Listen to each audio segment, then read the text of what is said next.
Baiklah, di sini saya akan menjelaskan materi tentang transformasi suatu model proses. Yang pertama yaitu ada pengertian. Transformasi model proses merupakan upaya untuk mengubah atau memperbarui proses yang ada agar menjadi lebih baik, lebih efisien, dan relevan untuk masa yang akan datang. Yang kedua yaitu ada komponen utama dalam analisis proses bisnis, ada input, proses, output, pengendalian, dan yang terakhir feedback atau umpan balik. Yang ketiga yaitu ada jenis transformasi suatu model proses. Yang pertama ada automatisasi proses atau menggunakan teknologi dan perangkat lunak untuk menggantikan pekerjaan manual, meningkatkan efisiensi dan mengurangi kemungkinan kesalahan. Yang kedua yaitu ada digitalisasi proses, yaitu proses ini beralih dari sistem manual berbasis kertas ke platform digital.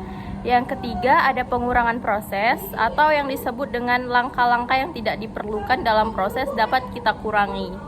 Yang terakhir ada pengurangan proses, yaitu proses transformasi yang berfokus pada peningkatan kualitas produk atau layanan seperti penerapan Sigma atau Total Quality Management atau TQM. Baiklah, di sini saya akan menjelaskan materi selanjutnya yaitu faktor transformasi model proses.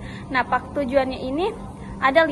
Yang pertama meningkatkan efisiensi operasional, kedua menyesuaikan dengan perkembangan teknologi, ketiga memenuhi kebutuhan pelanggan, keempat meningkatkan daya saing, dan kelima mencapai keberlanjutan. Nah, ada juga langkah-langkah dalam transformasi model proses, ada 5.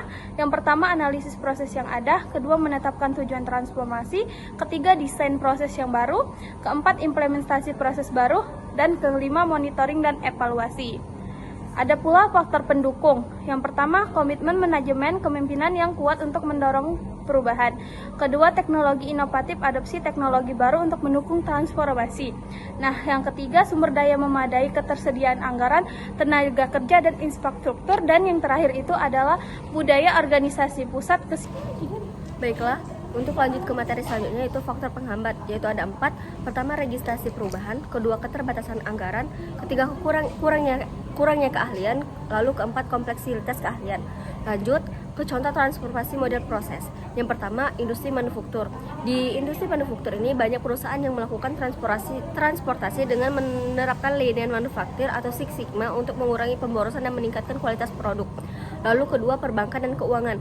Bank-bank besar seringkali bertransformasi dengan mengadopsi teknologi digital untuk mempercepat proses transaksi dan pengelolaan akun. Lalu yang ketiga itu layanan kesehatan. Di sektor kesehatan ini banyak rumah sakit dan klinik yang mengimplementasikan sistem manajemen berbasis teknologi untuk mempercepat proses pendaftaran pasien, pengelolaan data medis, dan koordinasi antar departemen dan digitalis. Kesimpulan transformasi model proses ini membantu organisasi beradaptasi dengan perubahan, meningkatkan efisiensi dan daya saing.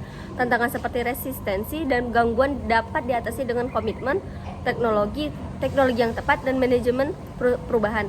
Dengan strategi yang baik, transformasi mendorong inovasi dan berkelanjutan seperti contoh suksesnya di Microsoft.